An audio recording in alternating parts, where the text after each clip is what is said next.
और दुनिया आपको नज़रअंदाज कर रही हो तो सवाल उठते हैं पाकिस्तान पर नहीं, आपकी विदेश नीति पर। एससीओ की बैठक में एक ऐसा संयुक्त बयान तैयार हुआ जिसमें बलूचिस्तान का जिक्र था, मगर पहलगाम जैसे भयानक आतंकी हमले का नामो निशान तक नहीं।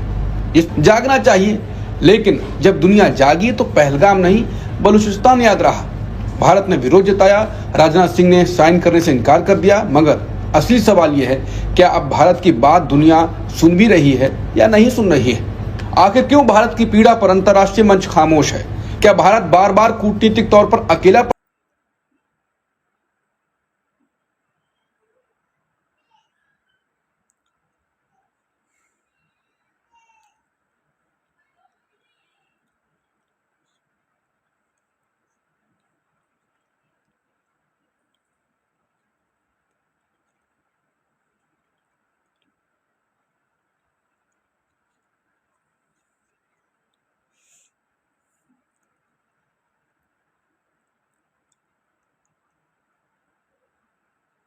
घोषणा में शामिल करें, ये क्यों नहीं हो पा रहा है? जबकि बलूचिस्तान का मुद्दा पाकिस्तान ने उठाया और वो उसमें शामिल हो गया। जाफर एक्सप्रेस पर जो हमला हुआ उसका जिक्र उसमें शामिल कर लिया गया, लेकिन पहलगाम हमला जो इतना दर्दनाक हमला था उसको लेकर एससीओ के देश क्यों नहीं तैयार हुए कि उसको संयुक्त घोषणा पत्र में शामिल कर लिया जाता। एससीओ में 10 मेंबर हैं, भारत भी है, पाकिस्तान भी है, चीन भी है, रूस भी है, ईरान भी है, किर्गिस्तान, उज्बेकिस्तान, तजाकिस्तान, इस तरह से 10 देश हैं। भारत के साथ कितने देश आए? और अगर वो अकेला रहा तो क्यों रहा? मतलब इन 10 देशों में 4 देशों 3 देशों को वो अपने साथ नहीं रख पाया। इसके अलावा डायलॉग ऑब्जर्वेटर भी हैं वहाँ 2, जिसमें से एक अफगानिस्तान है।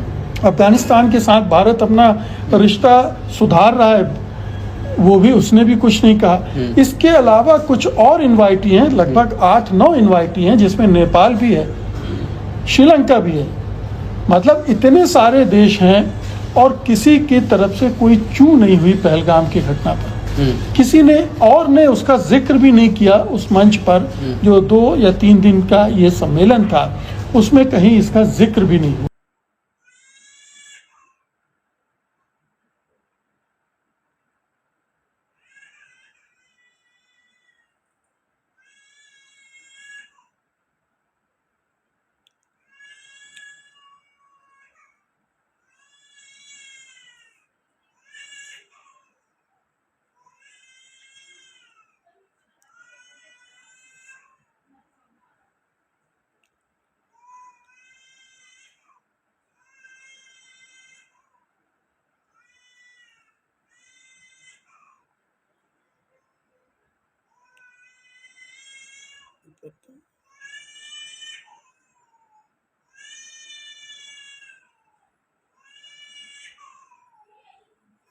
तो अब इंडियन मीडिया ने बिल आखिर ये बात तस्लीम कर ली है कि इंडिया का टाइम जो है वो ख़त्म हो चुका है और पाकिस्तान का अब टाइम जो है वो शुरू हो चुका है। पाकिस्तान ने बहुत अच्छे अंदाज में इंडिया को जो है वो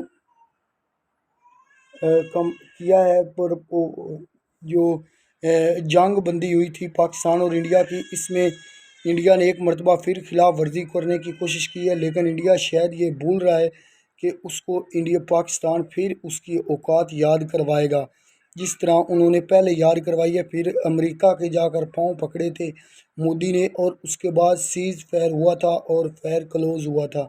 अब फिर जो है वो मोदी के साथ वही होगा। इंडियन मीडिया तो ये तस्लीम कर चुका है कि पाकिस्तान अब इंडिया से कहीं आगे निकल चुका है। इंडिया कुछ भी नहीं कर सकता पाकिस्तान के खिलाफ, और ना ही कुछ कर सकता है। पाकिस्तान एक बहुत ही स्ट्रॉन्ग मुल्क बन चुका है और पाकिस्तान का कोई भी मुकाबला नहीं कर सकता। इस वक्त पूरी दुनिया में जो लड़ाई के हवाले से बहुत ही शानदार तरीके से पाकिस्तानी अफवाज ने जो है वो डिफेंड किया था इस जंग को।